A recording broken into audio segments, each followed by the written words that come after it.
Qui n'est pas encore parti en vacances? Ah, tous ceux qui ne sont pas là sont partis en vacances, voilà. Vous pourrez les envier plus tard. Non, je plaisante. Vraiment, même si c'est effectivement l'été on est sur la dernière semaine du mois de juillet, que c'est vrai que beaucoup sont en vacances, c'est toujours un privilège de pouvoir être dans la présence de Dieu. Amen. Et vraiment, on peut remercier le Seigneur parce que je sais que Dieu parle là où deux ou trois sont réunis en son nom. Est-ce que tu le crois ce matin? Est-ce que tu veux que Dieu te parle ce matin? Amen. Parce que si tu es venu ici, c'est pour que le Seigneur te parle. Et on va prier un instant avant de continuer avec le message. Seigneur Père éternel, vraiment, je désire te remercier, Seigneur, ce matin pour ta présence au milieu de nous.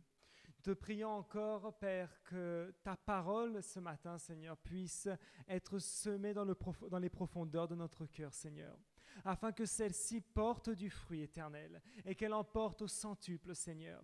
Que aujourd'hui ta parole, Seigneur, nous transforme complètement. Tu dis que c'est l'épée à double tranchant éternel. Et ce matin, nous disposons nos cœurs pour recevoir plus de toi, Seigneur. Nous appliquons ton précieux sang, Jésus, sur notre vie. Et nous déclarons, Seigneur, qu'aujourd'hui, tu vas nous transformer dans le nom de Jésus. Nous laissons toute distraction, peut-être toute difficulté, toute tristesse, et nous voulons simplement, Seigneur, nous centrer sur toi ce matin. Merci pour ta présence, Esprit de Dieu. Agis puissamment au milieu de ton Église.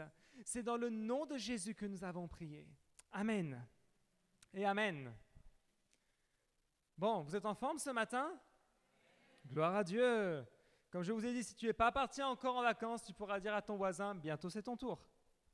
Oui, à moins que tu ne veux pas qu'il parte. Dis à ton voisin, bientôt c'est ton tour.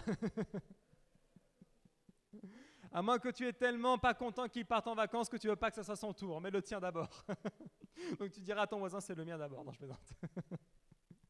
Mais on va profiter vraiment parce que les vacances aussi, c'est un temps pour se mettre encore plus dans la présence de Dieu. C'est un temps privilégié. Là, on est au calme. Là, on est loin des habitudes, on va dire, du quotidien. Là, Dieu parle aussi. Et Dieu veut nous parler ce matin. Et le titre du message que je vais vous partager, c'est « Jusqu'à la dernière goutte ». Jusqu'à la dernière goutte. Alors peut-être quand tu lis ce titre, tu te dis « Mais la dernière goutte de quoi ?» Jusqu'à la dernière goutte de son sang, Jésus a versé pour nous. Amen. Est-ce que tu réalises que véritablement, il n'a rien gardé, mais il a tout donné afin que nous puissions vivre en abondance. Et vivre en abondance, c'est quelque chose de génial. Et c'est ce que le Seigneur veut. Et tu sais quoi? Ce qu'il y a de plus impressionnant, c'est qu'il a tout donné, mais il l'a fait par amour. Est-ce que tu as déjà donné quelque chose avec tout ton amour? Parce que peut-être tu donnes des fois des cadeaux, mais parce que tu te sens obligé. Ah, c'est l'anniversaire de ma femme, je dois lui apporter un cadeau. Non, toujours dans la joie et avec beaucoup d'amour. Et pas en disant, ah, cette bague m'a coûté tellement cher. Toutes mes économies des derniers mois sont dans cette bague et je vais lui offrir pour qu'elle la perde après si ça se trouve. Non, toujours dans la joie. Imaginez ça. Vous savez ce qui est impressionnant de la part de Jésus, c'est que Jésus, lorsqu'il a donné sa vie sur la croix, il n'a même pas regardé les circonstances. Vous savez, parce qu'à l'époque, le peuple n'était pas plus saint que nous. Il y avait autant de péchés que dans notre génération. Et tu sais, beaucoup de fois, on jette l'éponge ou on commence à laisser de côté l'appel que Dieu a prévu pour notre vie, simplement parce que nous regardons les circonstances. Vous savez, si Jésus avait fait la même chose, il avait commencé à regarder autour de lui et dire, oui, celui-là là-bas, je sais ce qu'il fait dans le lieu secret. Celui-là là-bas, aïe, aïe, aïe. Il s'est marié tellement de fois et pourtant ce n'est même pas une star d'Hollywood, quoi. Ah, et celui-là là-bas, non, un comportement terrible. Oh, cet enfant est si désobéissant. Si Jésus avait regardé les circonstances, il aurait dit, ah, c'est mon père. L'humanité, c'est trop compliqué. Allez, je repars et ciao tout le monde. Il aurait pu le faire. Il était en droit de le faire. Mais Jésus n'a pas regardé les difficultés. Jésus n'a pas regardé les circonstances. Jésus a accompli l'appel de Dieu malgré tout. Amen. Et tu sais, si tu es là aujourd'hui, c'est parce qu'il a pris un risque. Le risque de croire en toi. le risque d'investir ce qu'il avait de plus précieux sur toi. Et tu sais, vraiment, c'est un privilège ce matin de pouvoir l'honorer dans ce lieu. C'est quelque chose d'extraordinaire. C'est quelque chose de surnaturel. C'est la meilleure bénédiction parce qu'il a donné tout son amour. Et on va lire dans Jean, chapitre 19, versets 34 à 35. Jean, chapitre 19, versets 34 à 35, où il est dit « Mais un des soldats lui transperça le côté avec une lance, et aussitôt il en sortit du sang et de l'eau. Celui qui a vu ces choses en rend témoignage, et son témoignage est vrai. Il sait qu'il dit la vérité afin que vous croyiez aussi. » Amen. Un soldat est venu au moment de la crucifixion de Jésus, lorsque Jésus avait déjà expiré. Le soldat a pris sa lance. La Bible nous dit, l'a planté sur son côté, a percé son côté, et là, du sang mêlé avec de l'eau est sorti. Ce qui démontrait clairement, et c'est prouvé même scientifiquement, que ça veut dire que tout le sang que Jésus avait a été versé, jusqu'à la dernière goutte. Alors maintenant, ce qui est intéressant de voir, c'est quels sont ses bénéfices. Parce que Jésus n'a pas donné sa vie sur la croix pour rien. Jésus n'a pas versé jusqu'à la dernière goutte de son sang pour rien. S'il l'a fait, c'est pour un but bien précis. Il a mis dedans tout son amour. Tu sais, à ce moment-là, son cœur a littéralement explosé. Et tu sais pourquoi? Parce que c'est très simple déjà, il faut savoir que le cœur est une pompe. Et lorsqu'une pompe n'a plus rien à pomper, justement, essaye de mettre, si tu as une piscine, ta pompe en route sans eau. Prépare-toi à en racheter une nouvelle. Parce que la pompe va littéralement être détruite parce qu'elle n'a plus rien à pomper. Et le cœur de Jésus a même explosé. Et tu sais quoi? On sait que lorsqu'on aime quelqu'un, lorsqu'on met tout son amour, c'est représenté avec quoi? Avec notre cœur, n'est-ce pas? Et Jésus a donné tout son amour et tout ce qu'il avait dans ce sacrifice afin que nous puissions naître à son amour parfait. Est-ce que ce matin, tu veux sortir avec l'amour de Jésus dans ta vie? Parce que réellement, c'est quelque chose d'important. On ne peut pas prétendre avoir la révélation de la croix et ne pas connaître l'amour de Jésus. Et tu sais, l'amour a un pouvoir extraordinaire. Si tu expérimentes l'amour, l'amour a cette capacité de chasser la peur. Et ça, c'est le premier point que je vais donner. Si tu veux plus de crainte dans ta vie, si tu ne veux plus de peur, l'amour de Jésus est capable d'opérer ce miracle. Est-ce que quelqu'un a peur de quelque chose ici? Qui a peur des araignées? Ah, il y en a qui lèvent la main. Il y a 2 jours de ça, j'ai lu dans le journal qu'une famille australienne était coincée chez elle parce qu'une araignée géante avait eu la bonne idée d'être sur sa porte. Alors, les araignées ne sont pas comme ça là-bas, ni comme ça. L'araignée faisait à peu près 30 cm d'envergure. Une araignée géante sur leur magnifique porte. Et ils essayaient de la faire sortir. Et même si on dit que ces araignées-là sont sans danger pour l'homme, croyez-moi que cette famille préférait rester bien au chaud chez elle. Elle n'avait pas envie de sortir parce que c'est affreux. Alors Carolina rigole souvent lorsque je lui dis « Ah non, ça c'est horrible ». Et elle rigole parce qu'elle n'a pas du tout peur des araignées. C'est pas que j'ai peur des araignées, mais c'est que c'est tellement moche. Il faut dire ce qui est. Hein. Il y a des choses qui sont belles, mais des choses qui sont vraiment très moches dans la vie. Et là, pour le coup, les araignées en font partie de ces choses très moches. Et c'est horrible. Et lorsque je lui disais ça, elle rigolait parce qu'elle n'a pas peur de ces choses-là. Ça ne l'impressionne pas, ça lui fait absolument rien du tout.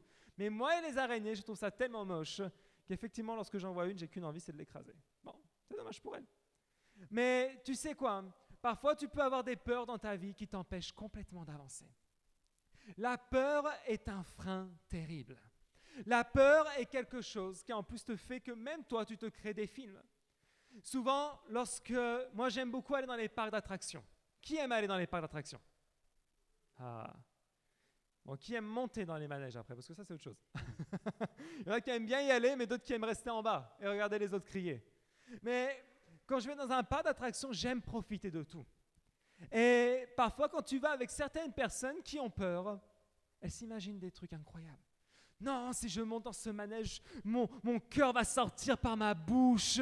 Et là, je vais sentir que mes intestins vont exploser. Des trucs qui sont physiquement impossibles, mais complètement impossibles. Mais la peur leur fait imaginer de ces choses et ça les bloque.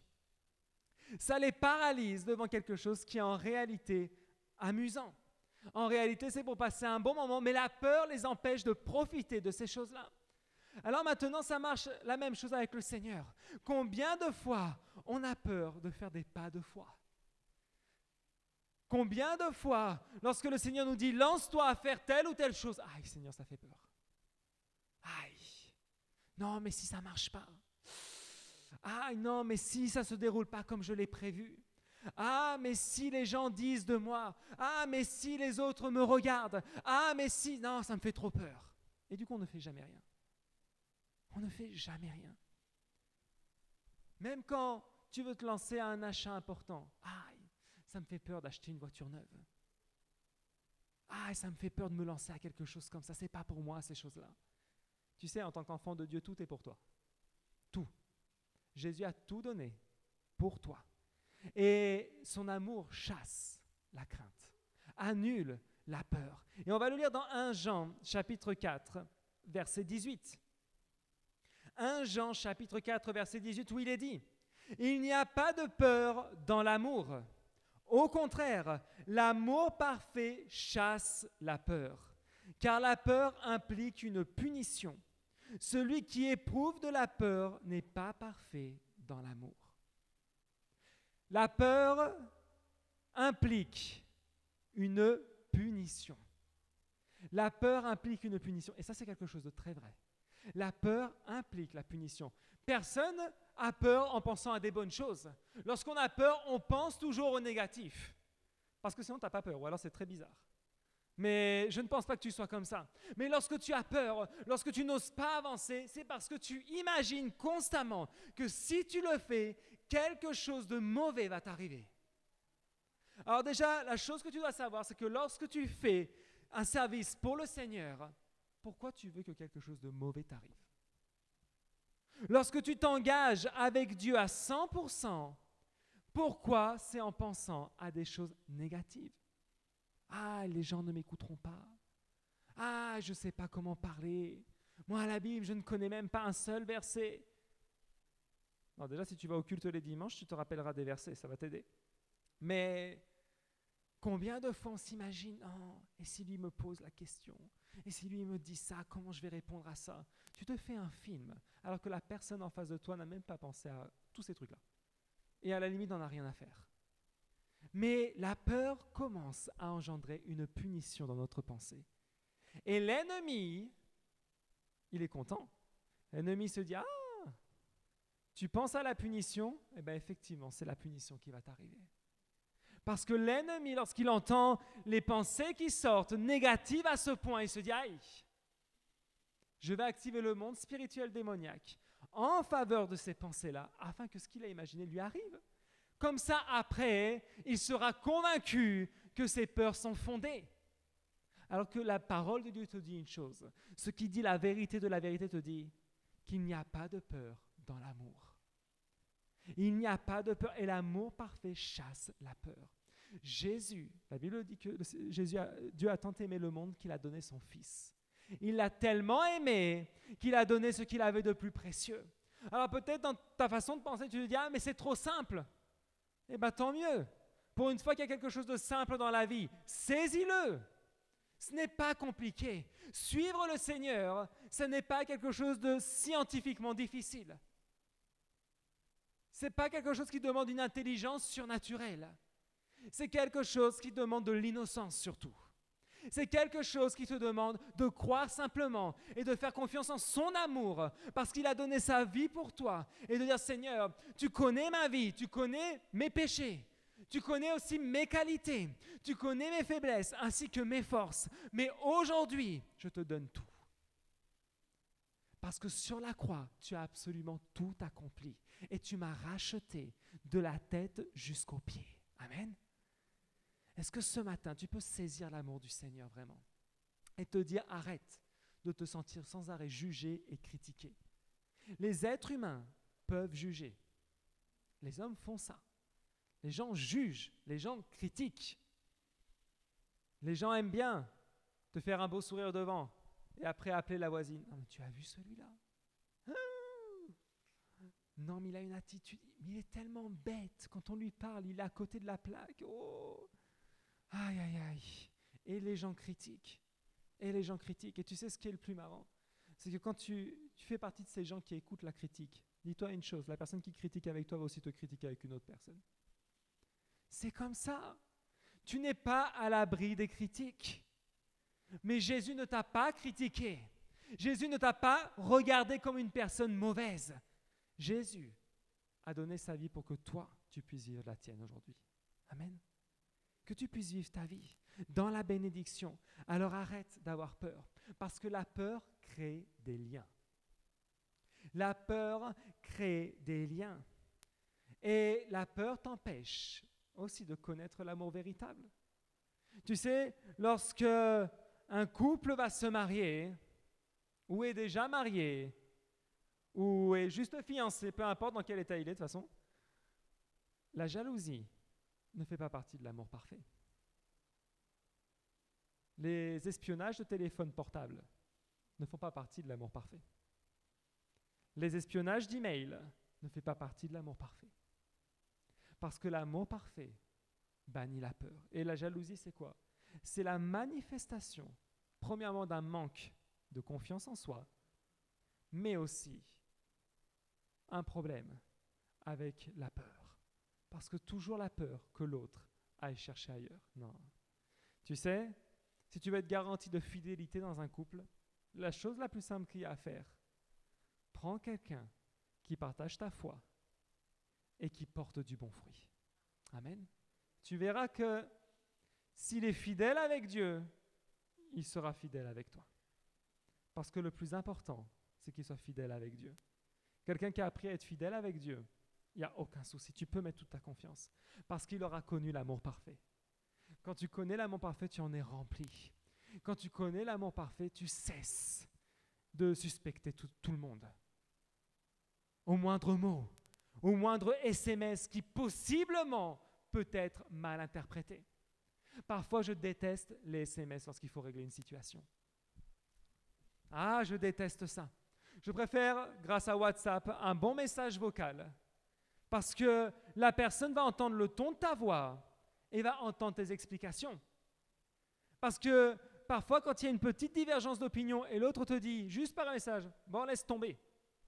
Ah, ça y est, celui-là, il se prend pour qui? Il me dit, laisse tomber, comme si moi, je n'étais rien. Alors que la personne a juste voulu peut-être dire, non, c'est bon, laisse comme ça, c'est pas grave. Sauf que le SMS était mal interprété. Sauf qu'après, tu t'es fait un joli film. Ah, celui-là, il veut toujours avoir raison, de toute façon. Il me saoule avec ses messages de donneur de leçons. Ça n'a rien à voir. Alors, c'est pour ça que quand on a un souci d'amour parfait dans son cœur, c'est mieux d'envoyer un message vocal avec toute la douceur qui explique ça n'a rien à voir. Ce que tu as interprété, tu étais, d'une manière diplomate, dire tu étais à côté de la plaque. Mais ce que je voulais dire, ce n'était pas ça. Et ça règle le problème. Mais quand tu connais l'amour parfait, ces choses-là ne peuvent pas te blesser. Amen. Quand tu as connu la blessure, quand tu es blessé dans ton cœur, justement, aïe, on peut faire ce qu'on veut pour toi. Tu verras toujours le côté négatif. Quand tu es blessé, même si quelqu'un s'approche de toi et te dit « Tiens, j'ai une offrande à te faire là, je te donne 50 €. » Celui-là, il me prend pour un pauvre. Je n'ai pas d'argent pour me payer à manger. Il se prend pour qui là? Ah, parce qu'il a un bon travail. Aïe, c'est quoi? Je ne suis pas un mendiant, moi je ne lui ai rien demandé à celui-là. Alors que la personne a juste eu à cœur peut-être de te bénir. Mais toi là tout de suite, celui-là là, oui. Pourquoi? Parce qu'un cœur blessé interprète toute chose de manière incorrecte. Même les meilleures bénédictions. Même quand on te dit Jésus t'aime. Ouais, mais c'est pas si facile que ça. Il peut pas m'aimer déjà rien que ce que j'ai fait ce matin. Là, si, il t'aime. Il n'a même pas regardé ce que tu as fait ce matin. Souvenez-vous de Jésus. Il allait chez la prostituée. Pourquoi? Pour restaurer sa vie. Malgré le péché de cette femme, il allait lui prêcher le salut. Lorsqu'il y a eu la femme samaritaine qui est venue en lui présentant tous ses époux, la limite. Et Jésus lui dit, de toute façon, je sais déjà que tu as eu je ne sais pas combien d'époux, et le dernier, c'est même pas ton mari, et puis regarde, ta vie, c'est n'importe quoi. Mais est-ce que Jésus l'a critiqué? Il lui a dit, non, aujourd'hui, je te propose une solution. Je te propose d'avoir le salut pour toi et toute ta famille. Parce que si tu goûtes à cet amour parfait, tu n'auras pas besoin d'aller chercher 10 000 maris différents. Tu n'auras pas besoin d'aller chercher l'amour chez les autres, parce que l'amour parfait va enlever toutes ces blessures qu'il y a dans ton cœur et va te transformer toi, et tu auras cette sécurité du salut. Amen. Quand tu connais l'amour parfait, tu n'as pas peur du salut. Tu sais que Jésus t'a accepté, que tu es sauvé. Tu sais très bien où tu mets les pieds. Tu ne peux plus douter de l'amour du Seigneur. Il a donné ce qu'il y avait de mieux. Alors ne t'inquiète pas. Cesse de penser avec une pensée de culpabilité. Satan, lui, met la culpabilité dans nos vies. Ne prie pas ce matin. Tu viens de te disputer à l'instant, c'est tellement hypocrite. Pourtant, le Seigneur te dit, oui, justement, viens prier, il faut te repentir.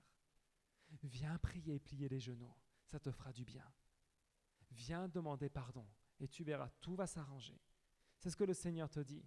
Mais l'ennemi, le père du mensonge, veut que tu vives tout le contraire. Alors aussi, l'amour parfait, et ça c'est le deuxième point qu'on va donner, on va parler d'un fruit abondant. Amen. Un fruit abondant. Qui veut porter du fruit en abondance? Alléluia. Viens porter du fruit en abondance. Viens vraiment voir ta vie être transformée. Luc 8, 15 nous dit, « Ce qui est tombé dans la bonne terre, ce sont ceux qui ont entendu la parole avec un cœur honnête et bon, la retiennent et portent du fruit avec persévérance. » Alors maintenant, on apprend une chose. On était content de lever la main pour le fruit abondant, mais on ajoute un petit truc dans la parole de Dieu qui te dit, fruit, oui, avec persévérance. Ça, c'est la partie qu'on préférait que le point se mette juste avant. Juste, on va s'arrêter à porte du fruit. Sauf que le Seigneur te dit non, tu vas porter du fruit avec persévérance. Avec persévérance. Et souvent, c'est le petit souci qu'on a. La persévérance. L'amour parfait, effectivement, va te donner un fruit incroyable. Mais ça veut dire qu'aussi, il faut se battre un petit peu plus. Il ne faut pas lâcher. C'est très facile de lâcher. C'est très facile de jeter l'éponge. C'est très facile de baisser les bras et de dire « Aïe, la vie est si dure. Tellement de malheur dans ce monde incorrect. Aïe, aïe, aïe. » Sauf que le Seigneur te dit « Tu as un moyen de porter du fruit. Mais il faut que tu persévères. Il faut que tu t'acharnes. Il faut que tu sois ferme dans ce que tu fais. » Quand Jésus dit que la moisson est grande et qu'il y a peu d'ouvriers, je ne sais pas si certains sont des ouvriers ici, mais le travail d'un ouvrier, il n'est pas forcément le plus simple à faire. C'est un travail physique, c'est un travail qui coûte, c'est un travail qui demande de la persévérance. Et tu sais ce qu'il y a de plus étonnant, c'est que si tu es un employé, ton salaire, tu ne l'as qu'une fois par mois. Le patron n'est pas injuste, mais le patron te donne le salaire seulement une fois par mois, quand tu as fait tout le travail. Le Seigneur fait la même chose. Le Seigneur te donne le fruit, mais il te le donne lorsque tu as accompli le travail avec persévérance. Tu ne peux pas tous les jours lui demander un acompte. Des fois, on aimerait bien, Seigneur, s'il te plaît, tous les jours. Non, tu as quelque chose à accomplir. Tu as ta tâche à accomplir. Et le fruit va être abondant parce que notre Seigneur est généreux. Notre Seigneur, lui, il multiplie toutes choses. Il n'y a aucun souci. Souvenez-vous, lorsque Jésus, à un moment donné, était face à une foule de 5000 hommes, sans compter les femmes et les enfants, avec 3 fois rien, Jésus les a nourris. Et la Bible nous dit qu'il les a nourris comment? En abondance. Parce que les disciples ont ramené plusieurs paniers remplis de nourriture. Le Seigneur n'a pas donné juste ce qu'il fallait. Il a donné bien plus que ce qu'il faut. Il a fait quelque chose de surnaturel. Il n'est pas arrivé là, bon, toi, tu auras le petit côté du poisson et le petit quignon du pain parce qu'il ne faut pas plus. Non, c'était de l'abondance. Les gens ne réfléchissaient pas à ce qu'ils allaient prendre. Les gens venaient, prenaient dans les paniers et prenaient pour eux et leur famille. Ils n'étaient pas là à se dire « Aïe, on va manquer ». Non, Jésus a prié, il a rendu grâce, le miracle est opéré et le miracle est toujours total. Dis à ton voisin, le miracle est total. Tu sais, c'est comme un miracle de guérison. Lorsque la guérison touche un corps, Jésus guérit totalement. L'ennemi te fait croire le contraire. L'ennemi te dit, aïe, tu vois la petite douleur là, la guérison n'est pas totale. Tu as été à moitié guéri. Penses-tu que Jésus a versé la moitié de son sang? Non. On vient d'apprendre que Jésus a versé jusqu'à la dernière goutte de son sang. Parce que Jésus ne fait pas les choses à moitié dans une vie. Lorsque Jésus se révèle à une vie, il transforme. Quand Jésus entrait dans une maison, qu'est-ce qui se produisait? Seulement les parents étaient sauvés? Seulement le papa ou la maman était sauvé? Non. Toute la famille était sauvée. Toute la famille. Alors ne commence pas à négocier avec l'ennemi. Quand Satan te dit, toi va à l'église, mais tes enfants restent sous ma domination. Non. Non, non. Ou alors la famille va à l'église, mais tes finances restent entre mes mains. Non. Parce que lorsque Jésus est dans une maison, il donne le salut absolument à tous les membres de la famille. Amen. Ça, c'est quelque chose que tu dois réclamer. Parce que Satan ment, mais réclame ce fruit. Parce que ce fruit, c'est une réalité pour toi. C'est une promesse que Jésus donne. Lorsque même dans la Bible dit, Josué le disait, moi et ma maison, nous servirons l'Éternel. Il n'a pas juste dit, moi, ça c'est déjà bien. Moi et après on verra, parce que les jeunes sont dans l'adolescence. Non, c'est quoi ce délire? Même s'il avait des enfants dans l'adolescence, il a dit non, c'est moi et ma maison qui serviront l'Éternel. Depuis quand il allait demander l'avis aux enfants si tu veux suivre ou pas? Non. Il avait décrété, moi et ma maison, on va servir l'Éternel. Parce que je sais où je suis et le salut, elle est pour moi et ma maison. Satan a voulu voler. Souvenez-vous ce que Jean 10,10 nous dit, que le voleur vient pour quoi?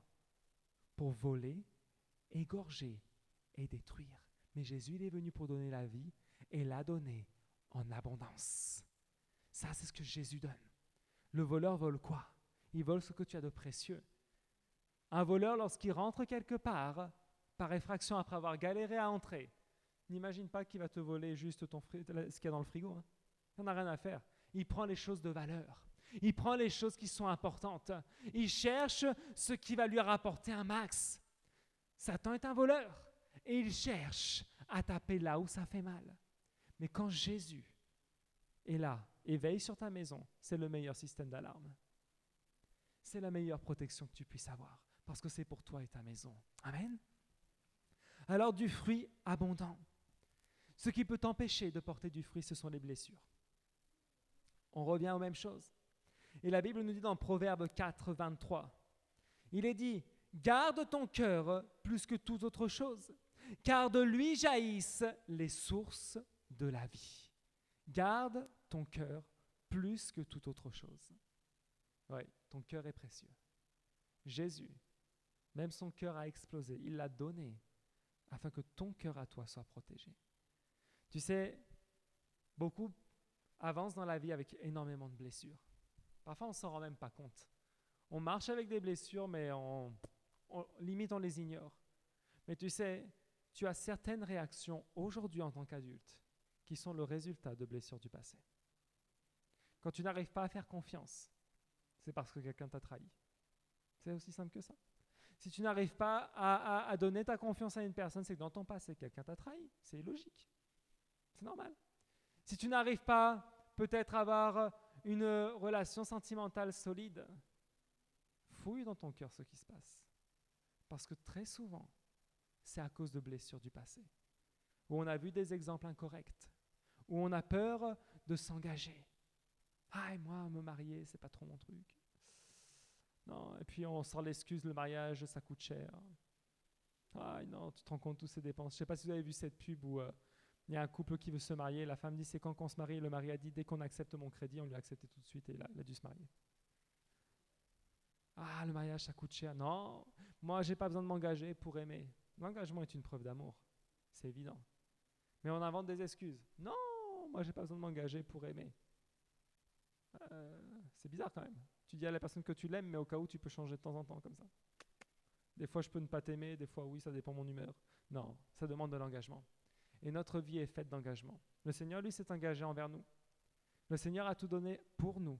Mais les blessures nous empêchent véritablement de voir la main du Seigneur dans notre vie. Alors, c'est important que tu commences à identifier dans ton cœur et te dire qu'est-ce qui a fait qu'aujourd'hui, je ne fasse pas confiance, qu'aujourd'hui, peut-être, je sois une personne amère, une personne aigrie. Quand je marche dans la rue, je regarde tout le monde de travers. Ou une personne qui est toujours assez colérique, sur la défensive, c'est pas normal. C'est pas normal. Pourquoi tu serais sur la défensive? Des fois, on n'agresse pas la personne et la personne bondit toute seule et saute là. Ah, wow, calme-toi. À quoi bon? Tu sais quoi? Ça, c'est le résultat de blessures. Et si tu veux porter du fruit ce matin, tu dois identifier ces blessures, appliquer le sang que Jésus a versé au moment où son côté a été percé. Et ce sang précieux restaure ton cœur. Amen. Est-ce que tu veux avoir un cœur restauré ce matin? Un cœur rempli de l'amour de Jésus. Waouh! Ça, c'est important parce qu'il est dit clairement, car de lui jaillissent les sources de la vie. Car de lui jaillissent les sources de la vie. Tu sais, il y a une chose qui est certaine. Si je change, tout va commencer à changer. Si je change d'attitude, si mon cœur est guéri, tu verras que tout va se voir différent autour de toi. Même les circonstances difficiles, tout dépend de comment tu abordes les choses. Ça dépend. Si tu es quelqu'un qui voit toujours de manière négative, une difficulté. Mon Dieu, pourquoi ça m'arrive à moi? Je suis si gentil. Non, Seigneur, ça, telle chose. C'est rien. La Bible te dit de toute façon qu'il n'y a aucune épreuve qui sera au-delà de tes forces. Aucune. Aucune tentation ne sera au-delà de tes forces. Alors, ça veut bien dire ce que ça veut dire. C'est-à-dire quoi? Arrête de voir les choses comme des choses insurmontables. Seigneur, dès que je fais quelque chose, ça ne marche pas. Comment on fait? Persévère. Recommence. Recommence à taper. Recommence à chercher. Recommence à faire les choses. Si tu veux avoir du succès quelque part, persévère. Si tu es du genre à avoir un caractère un peu fort, au lieu de l'utiliser ce caractère pour crier sur les autres, persévère. Concentre cette énergie sur une seule chose. Et tu verras que tu vas réussir à atteindre de grands résultats. Amen. Est-ce que ce matin, tu vas atteindre de grands résultats dans ta vie? Alors arrête de voir les choses de manière terrible et comme la fatalité de ce monde. Non. De ton cœur jaillissent les sources de la vie. Donc si tu changes ce matin, tout va commencer à changer. Amen. Et le troisième point, on va parler du caractère correct. Waouh, est-ce que vous avez un bon caractère ici? Amen. Oh, il y en a qui ont osé lever la main. Gloire à Dieu. Bien sûr, parce que la Bible nous dit soyons des imitateurs de Jésus. Et Jésus avait un caractère parfait, un caractère idéal. Et je sais qu'ici, vous avez tous un caractère correct. Jamais d'excès dans la colère, jamais de choses mauvaises sortent de votre bouche, toujours la bénédiction. Mais je donne quand même ce petit point-là pour que vous puissiez peut-être le prêcher à d'autres personnes qui auraient un problème dans leur caractère éventuellement. C'est au cas où, au cas où. Mais la Bible nous dit dans Galates chapitre 5, versets 22 à 23. Galates 5, versets 22 à 23, où il est dit, on a parlé de fruits tout à l'heure, mais le fruit de l'esprit, c'est l'amour, la joie, la paix, la patience, la bonté, la bienveillance, la foi, la douceur et la maîtrise de soi. Gloire à Dieu pour la maîtrise de soi. Gloire à Dieu. Quand tu vas dans un magasin et que la vendeuse te traite pire qu'un animal. Merci Seigneur pour la maîtrise de soi. Je ne vais pas l'attraper, l'insulter. Non. À quoi bon? La maîtrise de soi. La paix. Quand je rentre chez moi et que toutes les factures sont arrivées, gloire à Dieu. Le compte n'a même plus d'argent, on ne sait pas comment on va faire. Mais Seigneur, j'ai la paix. Waouh! La joie. La joie, qu'est-ce qu'elle est importante. La joie, ce n'est pas juste devant les autres. La joie, c'est quand tu es tout seul dans ton lit le soir et que tu te mets à penser sur ta vie, que tu puisses être heureux. Tu sais quoi? Je vais te dire une chose. Tu n'as peut-être pas le meilleur emploi aujourd'hui. Tu n'as peut-être pas le meilleur salaire aujourd'hui, mais tu marches avec Jésus. Et tu sais tristement, il y a des millions de gens qui ne peuvent pas en dire autant. Tu as la vie éternelle. Tu as un héritage extraordinaire en Jésus-Christ.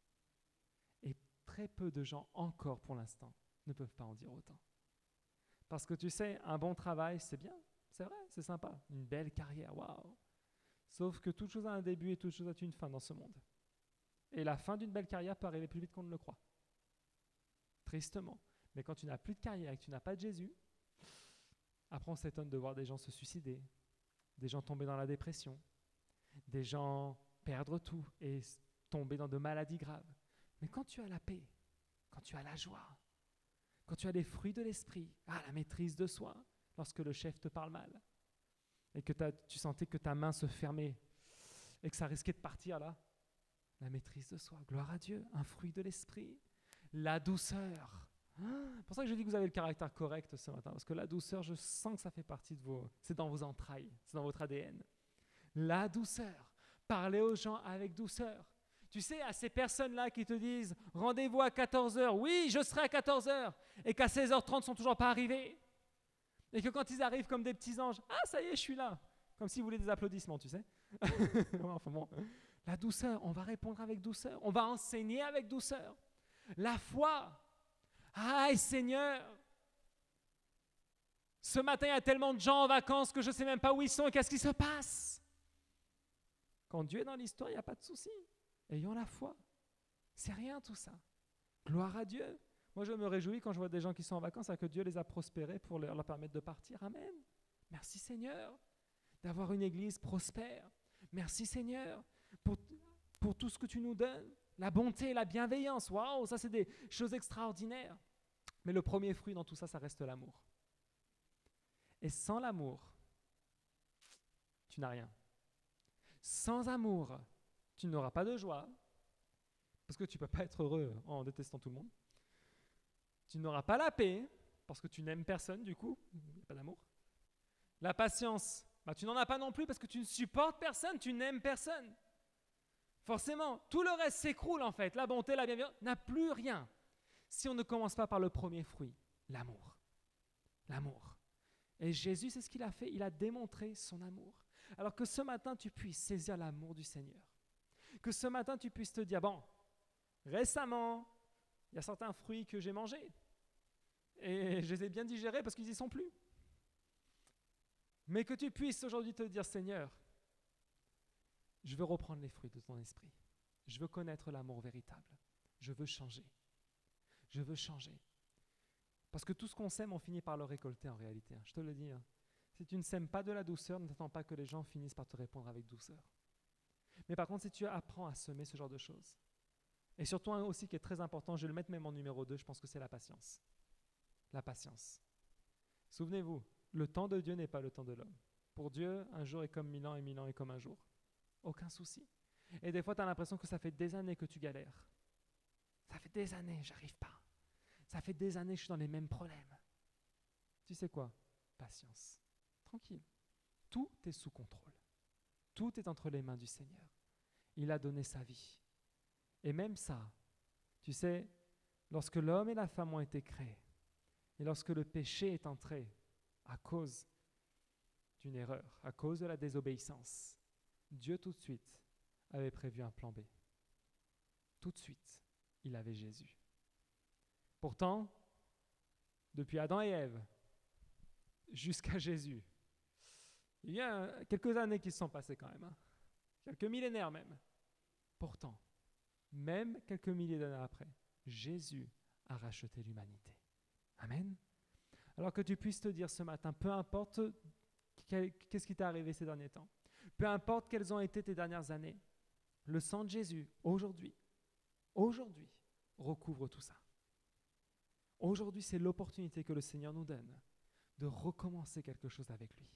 Et de dire, Seigneur, je ne vais pas être tiède avec toi, parce que tu n'as pas été tiède pour ton sacrifice, mais je vais être à 100% avec toi. Est-ce que tu veux être à 100% avec le Seigneur? Est-ce que tu veux changer vraiment pour le Seigneur? Parce que tu vas d'abord changer pour lui. Ensuite, tu vas changer pour toi. Et après, pour les autres, on verra. Mais d'abord, si tu changes pour le Seigneur, et tu verras, fais l'expérience, cette semaine, expérimente ça. Si tu fais l'effort de changer, je peux te garantir d'une chose. La semaine prochaine, il y aura de puissants témoignages. Et quand les autres reviendront de vacances, tu pourras leur raconter, moi j'ai changé. Ils vont te dire, prouve-le. Et tu vas leur prouver. Amen. On va se lever, on va remercier le Seigneur, on va prier.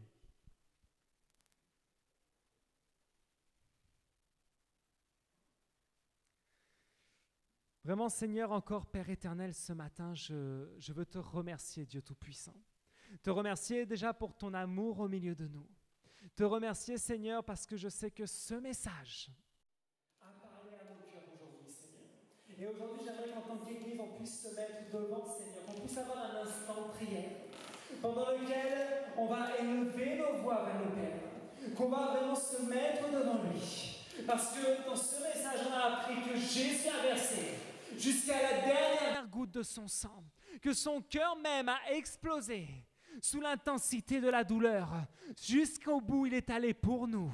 Et Seigneur, ce matin, nous ne voulons pas sortir de ce lieu de la même manière que nous y sommes entrés.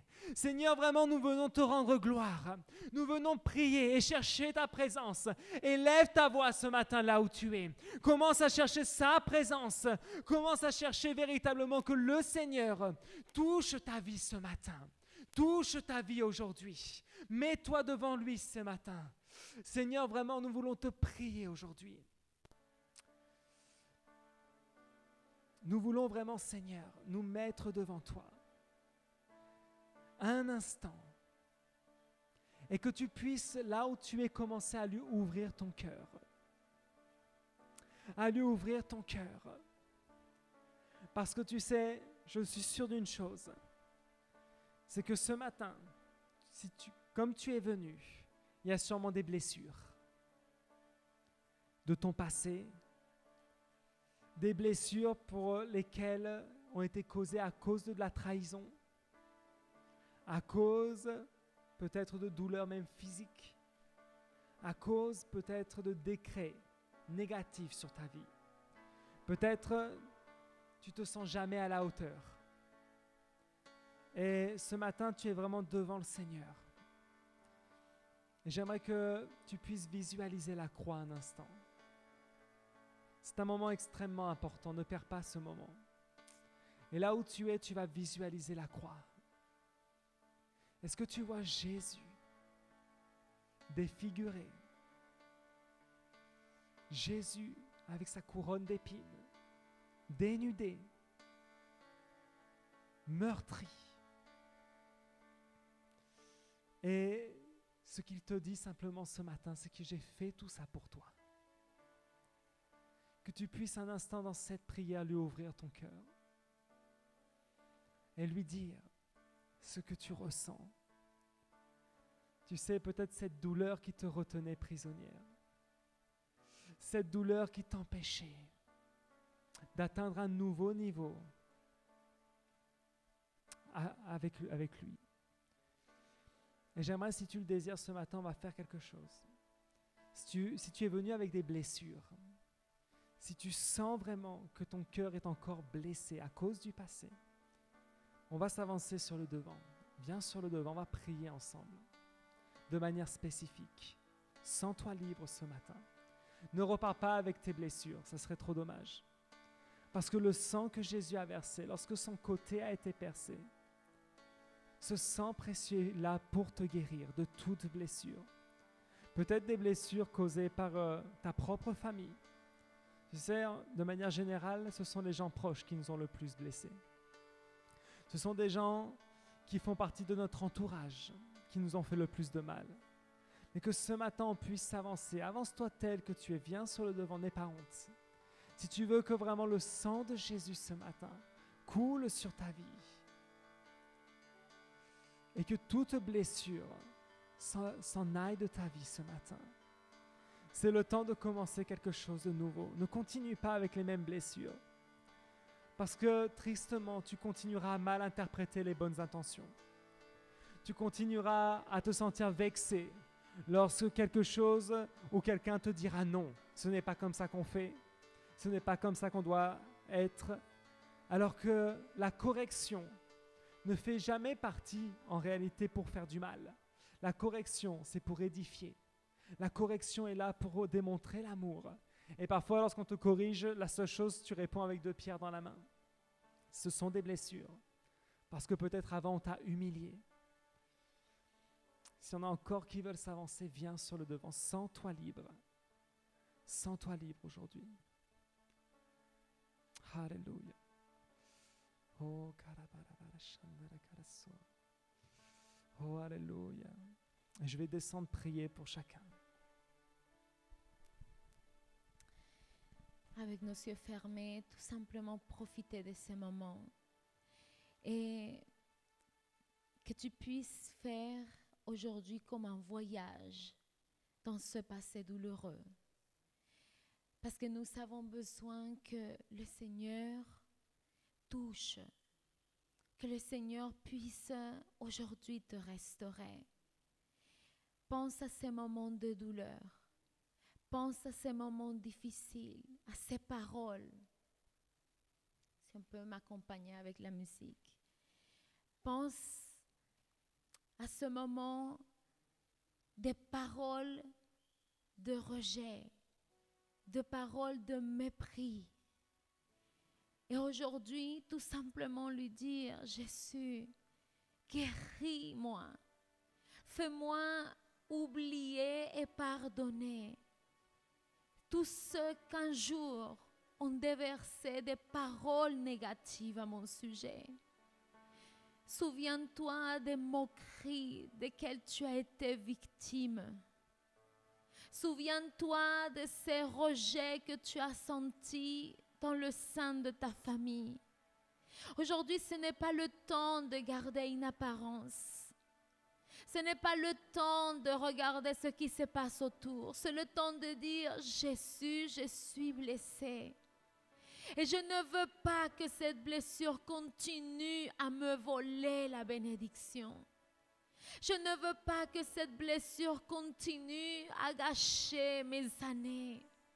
Je veux être guérie, je veux être libre dans le nom de Jésus. Pense à cette trahison que tu as vécue.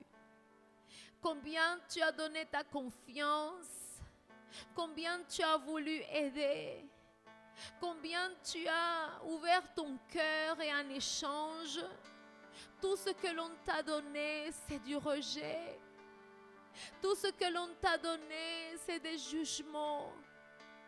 Aujourd'hui, si tu as besoin de verser tes larmes devant Christ, ne les retiens pas. Dis, Jésus, ça m'a fait tellement mal. Si tu as senti cet esprit de solitude, c'est l'opportunité. C'est aujourd'hui, ce n'est pas demain. Dis, Seigneur, je me suis sentie seule.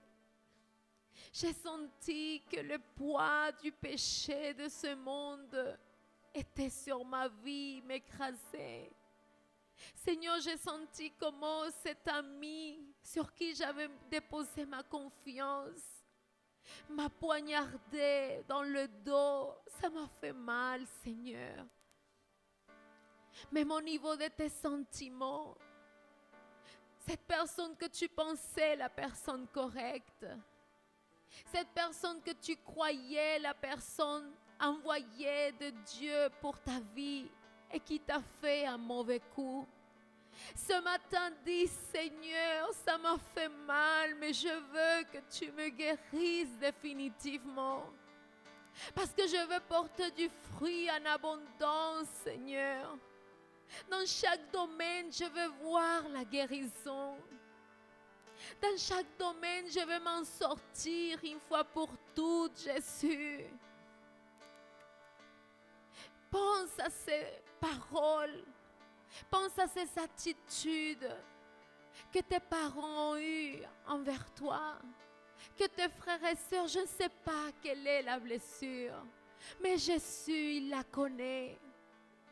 Et que tu puisses dire avec tes propres mots, Jésus, viens s'il te plaît à ma réponse. Viens, Seigneur. Et prends-moi parce que j'ai besoin d'être renouvelé par toi. Qu'elle goûte une goutte de son sang, de ce sang qui a coulé de son côté aujourd'hui, puisse couler sur ta vie. Qu'une goutte du sang de son côté puisse venir aujourd'hui et laver complètement tes émotions. Avance-toi, si on n'a pas encore prié pour toi, avance-toi. Mais ne pars pas de ce lieu avec un cœur lourd. Tu sais, une blessure ne va pas se guérir du jour au lendemain. Mais aujourd'hui, la goutte du sang de Jésus commence le traitement efficace. Et tu vas voir comment, dès que tu vas penser à cet événement douloureux, dès que tu vas penser à cette personne qui t'a fait de mal, tu n'auras plus le même sentiment de haine, de douleur, de rancune. Tu vas voir comment tu vas pouvoir parler aux autres de ces problèmes. Tu vas voir comment ça, Dieu va l'utiliser pour faire un témoignage et atteindre d'autres pour son salut. Mais aujourd'hui,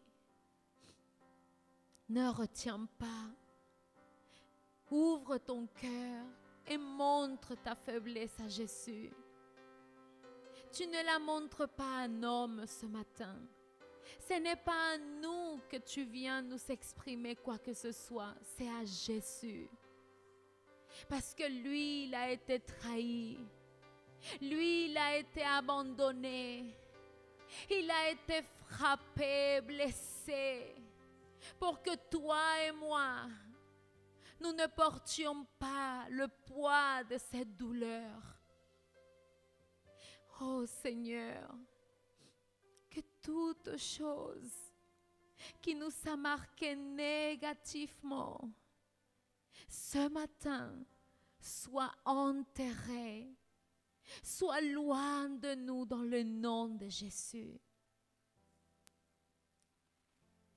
Et là où tu es, tu vas prendre ta main droite, tu vas la mettre sur ton cœur et tu vas dire, Jésus, prends la place dans mes émotions.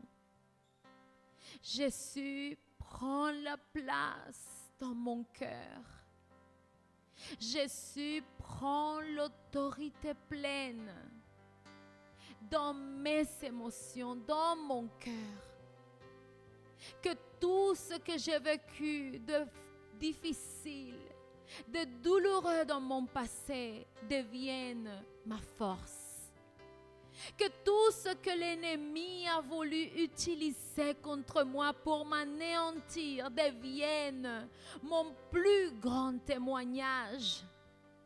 Que toute cette trahison, cette moquerie, ce rejet que j'ai expérimenté devienne, Seigneur, la source de ma reconnaissance envers toi. Je mets mes sentiments, je mets mes émotions entre tes mains et je déclare, c'est un nouveau temps pour ma vie. Déclare-le, c'est un nouveau temps dans mes émotions.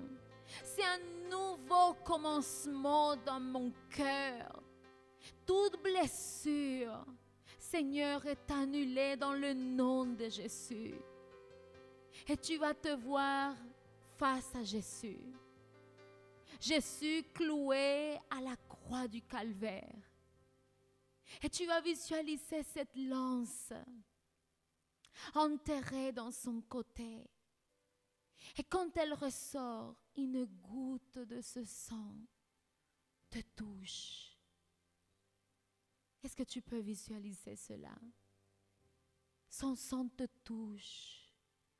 Et c'est comme si toutes ces noirceurs émotionnelles, sentimentales, disparaissait d'un seul instant. En un instant, tu deviens une personne restaurée. En un instant, le caractère de Christ, manifesté par le fruit de son esprit, commence à te remplir. Tu vas visualiser chacun des 9 fruits du Saint-Esprit en toi. Tu vas visualiser comment l'amour que le diable voulait te voler, aujourd'hui, commence à te remplir. Et par la suite, tous les autres fruits. Seigneur, merci. Merci, c'est un temps nouveau. Merci, je ne sors pas de ce lieu comme je suis rentrée. Déclare, merci Seigneur, aujourd'hui, tu m'as guéri. Tu m'as restauré. Dans le nom de Jésus. Amen et Amen. Amen. Est-ce qu'on peut acclamer le Seigneur?